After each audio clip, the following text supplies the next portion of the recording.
একই সমুদ্র সীমায় যখন আমেরিকার ক্যারিয়ার স্ট্রাইক গ্রুপ, রাশিয়ার যুদ্ধজাহাজ আর ইরানের নৌবহর উপস্থিত থাকে, তখন সেটাকে কি শুধু মহড়া বলা যায়, নাকি এটি বড় শক্তিগুলির নীরব শক্তি প্রদর্শন?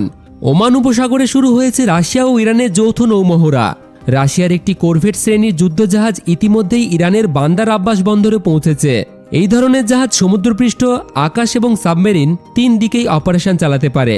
একই সময়ে যুক্তরাষ্ট্র ওই অঞ্চলে তাদের নৌ উপস্থিতি জোরদার করেছে। একটি মার্কিন ক্যারিয়ার স্ট্রাইক গ্রুপ কাছাকাছি অবস্থান করছে। অর্থাৎ একই জলসীমায় এখন 3টি বড় সামরিক শক্তির সক্রিয় উপস্থিতি। বিশ্লেষকদের মতে এটি কেবল নিয়মিত প্রশিক্ষণ নয়, বরং একটি কৌশলগত সংকেত। ইরানকে ঘিরে আন্তর্জাতিক চাপ বাড়ার মুহূর্তে রাশিয়ার এই দৃশ্যমান সামরিক অংশগ্রহণ একটি স্পষ্ট বার্তা বহন করছে। এমন পরিস্থিতিতে ভুল হিসাব বা সামান্য উত্তেজনাও বড় সংকটের রূপ নিতে পারে, কারণ একই এলাকায় একাধিক শক্তির সশস্ত্র উপস্থিতি সবসময় ঝুঁকি বাড়ায়। কূটনৈতিক আলোচনা এখনও পুরোপুরি বন্ধ হয়নি, কিন্তু সমুদ্রের এই নড়াচড়া দেখাচ্ছে আলোচনার টেবিলের পাশাপাশি শক্তির অবস্থানও নির্ধারণ করা হচ্ছে। আর ওমান উপসাগরের এই শান্ত জলই হয়তো আগামী দিনের বড় ভূ রাজনৈতিক সিদ্ধান্তের মঞ্চ হয়ে উঠতে পারে। তো বন্ধুরা, এই বিষয় নিয়ে আপনাদের কি মতামত কমেন্টে অবশ্যই জানাবেন।